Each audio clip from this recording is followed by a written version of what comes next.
പൊതുവാൾ മാഷ് ദിവസവും ക്ലാസ് എടുക്കാമെന്ന് ചോദ്യങ്ങൾ ചോദിക്കാൻ ഒരുങ്ങുമ്പോൾ തന്നെ എന്നോട് പറയും വടി ഓടിച്ചു കൊണ്ടുപോകാം. അത് നിങ്ങൾ നേരത്തെ ഞാൻ പറഞ്ഞു കഴിഞ്ഞതാണ്. അങ്ങനെ വടി ഓടിക്കാൻ പോകുമ്പോൾ എവിടെയെങ്കിലും ഒരു സ്ഥലം വേണം ഇരിക്കാൻ. അതിനെനിക്കൊരു സ്ഥലമുണ്ട്. വേറെ ആരുമല്ല, നമ്മുടെ കപ്പലണ്ടി അന്തോണി ചേട്ടൻ്റെ കട. അപ്പോൾ ആ കടയിൽ പോയിരിക്കും. അവിടെ നിന്ന് ഒരു പൊതി കപ്പലണ്ടി വാങ്ങും, അത് കുറച്ച് തിന്നും. അത് കഴിഞ്ഞ് കുറച്ച് കഴിയുമ്പോൾ ദാഹിക്കും, അപ്പോൾ ഒരു സോഡാ സർവത്ത് കുടിക്കും. അങ്ങനെ കപ്പലണ്ടി, സോഡാ സർവത്ത്, അങ്ങനെ സമയം അങ്ങനെ നീങ്ങിക്കൊണ്ടിരിക്കും.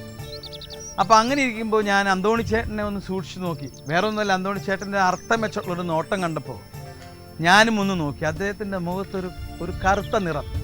എന്ന് പറഞ്ഞാൽ എൻ്റെ പറ്റ് കുറച്ച് കൂടിപ്പോയി എന്ന് പറഞ്ഞാൽ ഞാൻ കുറച്ച് കാശ് കൂടുതൽ കൊടുക്കാനുണ്ട്. അപ്പം ഞാൻ ഈ പറഞ്ഞതുപോലെ അദ്ദേഹത്തിന് ചെറുതൊരു ഭീഷണി, നമ്മൾ ക്ലാസ്സിലൊക്കെ ചെയ്യുന്ന പോലെ തന്നെ ഒരു ഭീഷണി പോലെ ഞാൻ എൻ്റെ ഇനി എന്താണ് ചെയ്യേണ്ടതെന്ന് നോക്കി. ഞാൻ എൻ്റെ പുസ്തകങ്ങളൊക്കെ അദ്ദേഹത്തിൻ്റെ അലമാരിയിൽ വെച്ചിട്ടുണ്ട്. അവിടെ നോക്കിയപ്പോൾ എൻ്റെ പുസ്തകം കാണാനില്ല. ഞാൻ അന്തോണി ചേട്ടനോട് ചോദിച്ചു, അല്ല എൻ്റെ പുസ്തകങ്ങളൊക്കെ എവിടെ? ഉടനെ പറഞ്ഞ പുസ്തകമൊക്കെ അത് അവിടെ ഇരിപ്പുണ്ട്. അങ്ങനെ ഞാൻ പുസ്തകം എടുത്ത് വെറുതെയൊക്കെ ഒന്ന് നോക്കി. കാരണം ഏതെങ്കിലും ഒരു പുസ്തകം നഷ്ടപ്പെട്ടിട്ടുണ്ടെങ്കിൽ എനിക്ക് എന്തെങ്കിലും പറയാലോ എന്ന് വിചാരിച്ച് നോക്കിയപ്പോൾ ആ ഇംഗ്ലീഷ് ടെക്സ്റ്റിൻ്റെ ആദ്യത്തെ 16 പേജ് കീറിയെടുത്തിരിക്കും. ഞാൻ ചോദിച്ചു, ഇതെന്താ, നിങ്ങൾ എന്തായി ചെയ്തിരിക്കുന്നത്? ഇയാൾ കപ്പലണ്ടി പൊറിഞ്ഞു കൊടുത്തു ഇത്രേ. അപ്പം ഞാൻ പറഞ്ഞു, ഇത് ഒരു വിദ്യാർത്ഥിയോട് ചെയ്യാൻ പാടുള്ള കാര്യമാണ് നിങ്ങൾ ചെയ്തത്. അദ്ദേഹം പറഞ്ഞു, വിദ്യാർത്ഥിയോട് ചെയ്യാൻ പാടുള്ള കാര്യമല്ല ഇത്, അതെനിക്കറിയാം. പക്ഷെ തന്നെ സംബന്ധിച്ചിടത്തോളം താൻ ഒരു വിദ്യാർത്ഥിയല്ല, തനിക്ക് ഇതൊരു നേരം പോക്കല്ലേ. എന്തായാലും ഞാൻ അധികം ഒന്നും അദ്ദേഹത്തിനോട് പറയാൻ പിന്നെ നിന്നില്ല. ഞാൻ വീട്ടിൽ വന്നു. ദിവസങ്ങൾ അങ്ങനെ കടന്നുപോയി.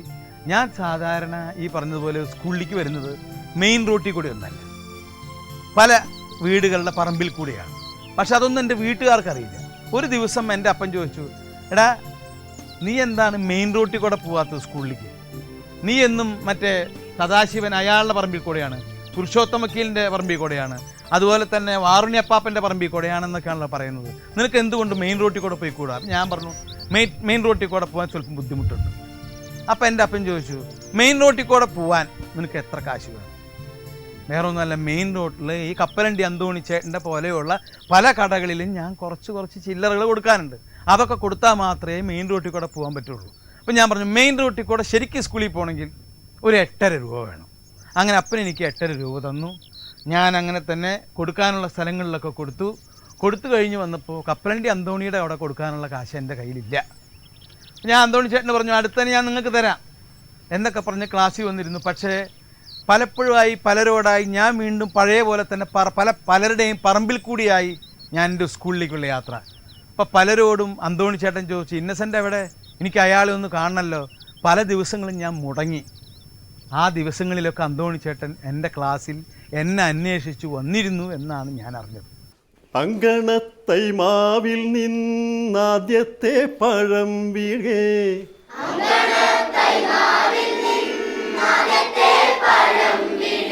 അമ്മതൻ നേത്രത്തിൽ നിന്നുതിർന്നു ചുടു കണ്ണീർ.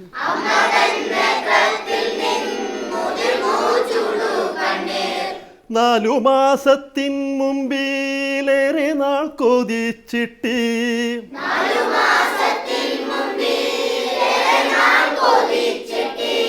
ബാലമാഗന്ധം പൂവിട്ടുണ്ണികൾ വിരിയവേ,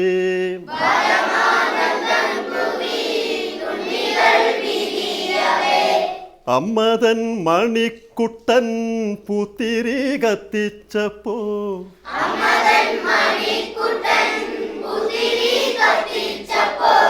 ലമ്മലർ ചെണ്ടൊന്നടിച്ചാഹ്ലാദിച്ചടുത്തെത്തി.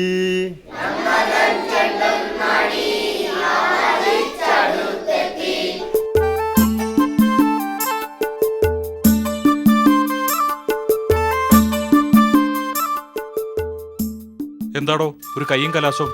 ഹേയ് ഒന്നുമില്ല മാഷെ, ഒരു കോട്ടുമായിട്ടതാ. പുറത്തു വല്ല ഭാരിച്ച ജോലി ഉണ്ടെങ്കിൽ പക്ഷേ ക്ലാസ്സിലിരുന്നുള്ള ഈ ഗോഷ്ടി വേണ്ട. ഏയ് എനിക്കെങ്ങും പോണ്ട, എനിക്ക് പഠിക്കണം. മാഷ് പദ്യം ചൊല്ലും. എന്റെ അമ്മേ. സൈലൻസ്.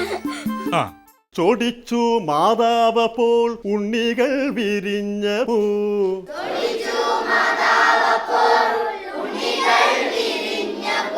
ഒടിച്ചു കളഞ്ഞല്ലോ കുസൃതി കുരുന്നേ നീ.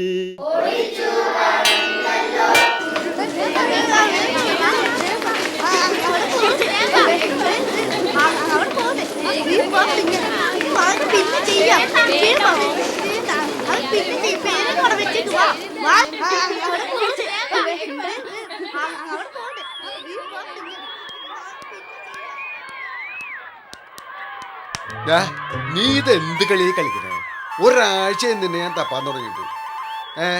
ഭയങ്കര പനിയായിരുന്നു, ആഹാ കിടപ്പായിരുന്നു ഞാൻ. ഇന്നലെയാ കുളിച്ചത്. ആഹാ. ഇന്ന് മുതൽക്കാ ക്ലാസ്സിൽ വന്നത്. സുഖമില്ലാത്തോണ്ട് ചേട്ടൻ കൊണ്ടുവന്ന് ആക്കുമായിരുന്നു. കുറച്ച് നേരത്തെ വന്നു, അതുകൊണ്ടാ കാണാൻ. എനിക്കങ്ങോട്ട് വിശ്വാസമില്ലല്ലോടാ മോനെ നിന്റെ ഈ പുളു. സത്യമായിട്ട് നേരാണ്. ആ. ദേ തൊട്ട് നോക്കിയാൽ ഇപ്പോഴും അറിയാം പനിയുടെ ബാക്കി ചൂട്. അതൊക്കെ എന്താ ഇവിടെ എന്റെ കാശ് എവിടെ? ഞാൻ പറഞ്ഞല്ലോ തരാന്ന്. ആഹാ, നീ ഇത് പറയാൻ തുടങ്ങിയിട്ട് നാളുവരെയായി. അതിന് നടപ്പില്ല. എന്റെ കാശിന് കാശെന്നെ വേണം. തരും. എപ്പോ? അതൊക്കെ വിശദമായിട്ട് പറഞ്ഞ് നമുക്ക് ഏർപ്പാടാക്കാം. ഇപ്പൊ അന്തോണിയേട്ടൻ പോ, ക്ലാസ് വിട്ട് ഞാനതിലേ വരാം. ഇപ്പൊ പറഞ്ഞാലെന്താ? മാഷ് വരേണ്ട നേരായി. 3rd പീരീഡ് ആണ്. ഹെഡ് മിസ്സസിന്റെ ഒരു റോന്തുണ്ട് ഇപ്പോൾ. അവര് ഭയങ്കര സ്ട്രിക്റ്റാ. മൂക്കിന്റെ അറ്റത്താ ദേഷ്യം. ഇന്നാളാ ഐസ് ഫ്രൂട്ടുകാരൻ അണ്ണാച്ചി ഇതുപോലെ കാശിന്റെ കാര്യം പറയാൻ ഷെയ്ക്കിനെ അന്വേഷിച്ചു വന്ന് ചെന്നുവിട്ടത് അവരുടെ മുമ്പിലാണ്. അപ്പൊ വിളിക്കാൻ പോയി പോലീസിനെ. പോലീസ് വന്നാലേ പിന്നെ ഐസ് ഫ്രൂട്ടിന്റെയും കപ്പലണ്ടിന്റെയും കണക്കാവൂല്ല പ്രശ്നം. സ്കൂൾ കോമ്പൗണ്ടിൽ അതിക്രമിച്ച് കിടന്ന അത് വലിയ കുറ്റമാ, അകത്തു പോവും. സ്കൂള് വിട്ട മര്യാദക്ക് നീ ആ വഴി വന്നോളൂ. എന്റെ കാശിന്റെ കാര്യത്തിൽ ഇന്നൊരു തീരുമാനം ഉണ്ടാക്കിയില്ലെങ്കിലേ ഇങ്ങോട്ട് നോക്കേ, പിന്നത്തെ കാര്യം അപ്പോ മനസ്സിലായ? ആ